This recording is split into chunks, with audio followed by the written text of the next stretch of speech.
Agora, tem uma questão que está envolvendo o ex-presidente Jair Bolsonaro, né, e que traz um molho ainda mais tenso para essa história envolvendo a operação da Polícia Federal, que é o depoimento que Mauro Cid deve prestar. Porque na delação premiada, Mauro Cid não falou sobre uma parte do inquérito ali que está nas palavras do ministro Alexandre de Moraes, e esse inquérito que ficou conhecido agora com a operação da Polícia Federal na última semana, que seria o valor que Mauro Cid iria pagar para o major Rafael Martins de Oliveira, o valor de R$100 mil para que ele pudesse levar pessoas, então, às manifestações ali consideradas de atentado à democracia. E aí, na troca de mensagens que foi exposta ali pelo ministro Alexandre de Moraes nessa decisão, né, Cid diz que vai providenciar dinheiro para o envio de pessoas e pergunta se R$100 mil seriam suficientes. Aí Martins, então, envia a Cid uma mensagem com uma estimativa que ele diz ser das necessidades essenciais. Vocês acham que isso possa trazer algo ainda mais grave para essa história que envolve, né, de alguma forma, o ex-presidente Jair Bolsonaro, ou pelo menos que começa a envolver o seu entorno, hein, Gustavo Segré? A dúvida aí, nesse caso em particular, onde tem conversas, tem valores, tem pessoas já determinadas, é o conhecimento ou não do presidente Bolsonaro em termos dessa situação. Existe um conceito jurídico que chama cegueira deliberada. E cegueira deliberada é um conceito bastante utilizado quando estamos falando de altas cúpulas de poder, presidente da República, em que se ele não sabe, não precisa mentir. E é muita proteção de vários assessores debaixo do presidente, como na época o presidente Lula, o presidente Fernando Henrique Cardoso, coisas que não são comentadas precisamente para não comprometer o presidente. Isso se chama cegueira deliberado. Claro, a justiça deverá resolver se isso aplica ou aplicou nesse caso em particular. Mas eu fico com essa dúvida de onde ia tirar eventualmente o Mauro Cid R$100 mil. Então, mas essa é a grande questão, né? Porque aí a gente está chegando justamente no objetivo da Polícia Federal, que é descobrir quem seriam os financiadores, né, que fizeram com que as pessoas pudessem chegar a Brasília para a invasão da sede dos três poderes no 8 de janeiro. Fábio Piperno. Eu me lembro que quando o Mauro Cid foi preso, encontraram lá, acho que $37 mil, né? Tinha lá uma grana lá com ele, né? Verdade. Então, quer dizer, isso era dele ou isso alguém deu, emprestou, entregou com alguma finalidade? Eu não sei. O fato é que o Mauro Cid, ele vai se tornando, ele é personagem fundamental e central nessa trama, porque ele disse uma série de coisas, até pela proximidade, até pelo, né, por estar fazendo parte desse entorno. Quando ele foi preso, muita gente tinha bastante expectativa em relação àquilo que ele pudesse contar. E ele já disse algumas coisas, para não dizer uma série de coisas, que acabaram se comprovando. Então, quando o Mauro Cid, por exemplo, lá atrás, ele falava do relógio, e muita gente duvidou e tal, pô, como que ele vai comprovar isso? Tal? Daí um pouco aparece o relógio aqui no Brasil, trazido pelo advogado Bolsonaro, Francisco Massac, que recomprou o relógio, né? Quando o Mauro Cid, por exemplo, citou a famosa reunião, a notória reunião aí, muita gente, inclusive, duvidou que ele tivesse acesso a algo que diz respeito às entranhas do poder, inclusive generais que passaram por aqui, outros que deram seus testemunhos aí até na CPI, e na verdade ele não apenas conseguiu comprovar isso, como apareceu um vídeo desse encontro. Então, eu acho que antes da gente duvidar do Mauro Cid, mesmo também de acreditar piamente e tal, é bom aguardar um pouquinho mais, porque os fatos a posteriori têm confirmado muitas das afirmações, muitas das acusações que ele fez. E o que você acha, Dávila? Eu acho, de novo, são peças soltas, assim, R$100 mil para movimentar gente para uma coisa golpista é ridículo. Veja quanto a CUT pagava para fazer manifestação aqui em São Paulo, que era coisa da casa dos milhões, para trazer militantes do Brasil, botar ônibus, dar sanduíche de mortadela, não sei o quê. São coisas que a coisa não faz sentido, entendeu? E a outra coisa, que eles já tentaram rastrear esse dinheiro e já viram que a maior parte do dinheiro desses bolsonaristas é tudo doação pulverizada num monte de gente que contribuiu, que não tem, assim, aquela cúpula dos grandes doadores, magnatas que financiaram o bolsonarismo. As pessoas ficam tentando arrumar coisa que não está lá e o que não justifica 100 mil reais para uma manifestação do golpe. Piperno discordou de você na hora que você falou sobre isso. O que foi, Piperno? Não, veja, não são 100 mil reais para financiar tudo, mas aí o Dávila, na sequência, ele fala exatamente da pulverização desses recursos. Então, já foram, inclusive, intimadas, presas algumas pessoas.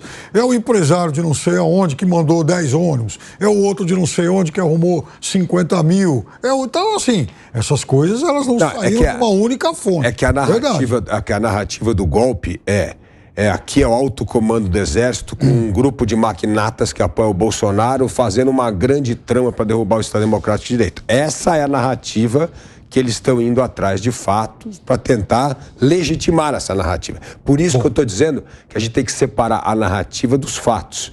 E a gente tem que olhar os fatos como um todo. Porque se vem a conta-gota, você já está condenando a pessoa. E isso pode ser um erro fatal que, inclusive, pode fortalecer o bolsonarismo. É o que está acontecendo nos Estados Unidos agora com o Trump. A perseguição em cima do Trump, querendo caçá-lo de qualquer jeito, só está fazendo a candidatura dele se tornar cada vez mais forte. Então, a gente precisa evitar dois problemas. Uma injustiça e o fortalecimento de um movimento que pode estar enfraquecendo, porque, como você mesmo colocou, está longe do poder. Então, a gente está trabalhando tudo contra, com essa história de achar fatos para elucidar uma narrativa pré-estabelecida. Rapidamente, agora 4h26, o pessoal da rádio vai para um rápido intervalo, daqui a pouco espero vocês, hein? Até já. Fala, Piperno. Não, rápido, por isso que eu também sou a favor de se evitar o assodamento. E acho que nesse sentido, inclusive as autoridades estão corretas quando vão gradualmente, né, no início, as ações elas se concentraram em cima das pessoas que estavam lá, dos invasores. Depois disso, começou-se inclusive a se buscar mais evidências em relação aos financiadores, aos incentivadores e tem que se chegar, por exemplo, aos militares que impediram a ação da polícia. Repito, a polícia tentou, as forças de segurança do Distrito Federal, em vários momentos, tentaram desmontar os acampamentos. E aí tinha presença de generais e um deles chegou, inclusive, a falar, olha, eu tenho mais tropa que você. Então, a pergunta é, por que alguns militares, né, de altas patentes fizeram tanta questão de preservar aqueles acampamentos? Diga, Gustavo Segré. Eu continuo sem entender por que, com certeza, tinha gente de inteligência que sabia que tinha manifestantes indo e por que não foi colocada uma barricada que impedisse que esses manifestantes fossem para a Praça dos Três Poderes. Porque se isso tivesse acontecido, não estaríamos falando disso agora. Eu procurei e coloquei estado de exceção na internet e aparece uma matéria da Veja em 2017 em que o general Vilas Boas mencionou que pessoas vinculadas ao governo de Dilma Rousseff tinham solicitado a opinião para pedir um estado de exceção antes do impeachment da Dilma. E aí você vê, nesse momento, esse pedido, como poderia ser um pedido de qualquer agora, desse análise, por que não configurou nenhuma questão grave contra o Estado Democrático de Direito? E, na minha humilde e talvez ridícula opinião, é que não teve nenhum evento posterior que pudesse juntar os dois. E eu me permito insistir nessa temática, porque se não tivesse existido o 8 de janeiro, muito provavelmente estaríamos falando de coisas muito similares. 2017, governo da Dilma Rousseff, pessoal da Dilma, perguntando para os militares se tinha alguma observação sobre o eventual pedido de exceção. 2022, pessoas do governo Bolsonaro fazendo um pedido similar, só que existiu o 8 de janeiro. Então a pergunta é por quê, e cada vez a resposta fica mais óbvia, porque se tinha informações de inteligência que mostravam, e não era também inteligência, era ver uma quantidade gigantesca de pessoas indo para a Praça dos Três Poderes. Por que não se colocou uma barreira de contenção que evitasse que essas pessoas chegassem aí? E aí a minha resposta, ridícula talvez, a investigação deve continuar, disse que se isso era permitido que fizesse, tinha o vínculo de um com o outro. Fala. Inclusive o pessoal da rádio está de volta e nós estamos discutindo aqui sobre o futuro depoimento de Mauro Cid, que possa expor de alguma forma financiadores, né, dos atos do 8 de janeiro, que são pessoas que a Polícia Federal quer identificar ao longo dessa investigação.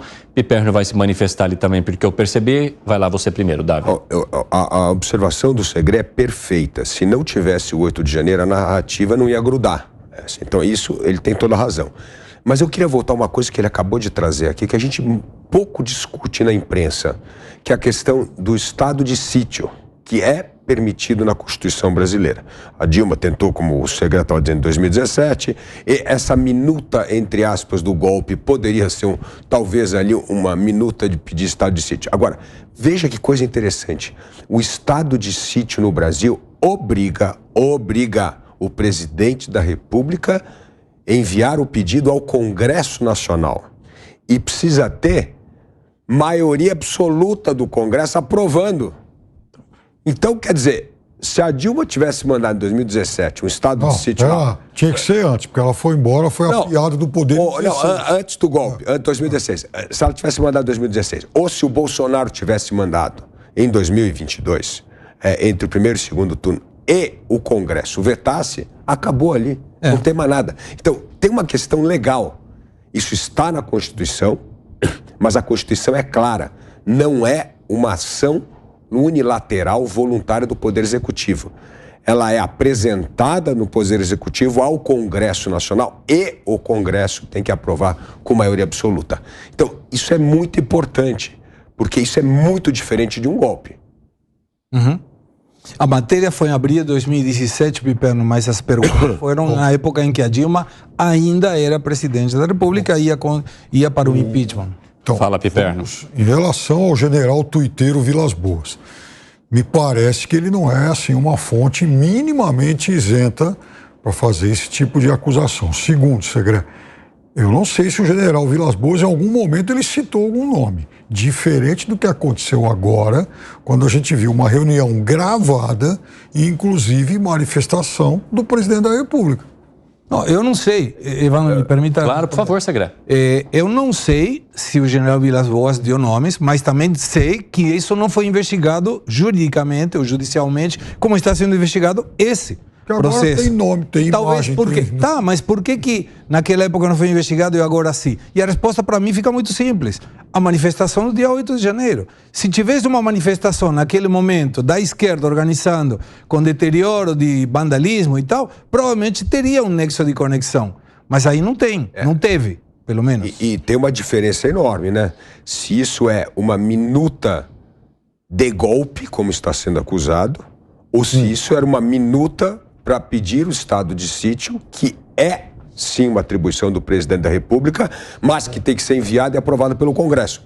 Essas coisas é que estão soltas e a gente precisa de esclarecimento. Nenhuma possibilidade, Dávila, com todo o respeito, de que tenha sido uma minuta de estado de sítio, porque uma das versões do texto, inclusive, previa até prisão de um ministro do Supremo. Pode ser, por isso que eu estou dizendo. Eu não sei o que é uma parte e o que é a outra. Porque, evidentemente, houve sim naquela época especulação sobre pedir o estado de sítio.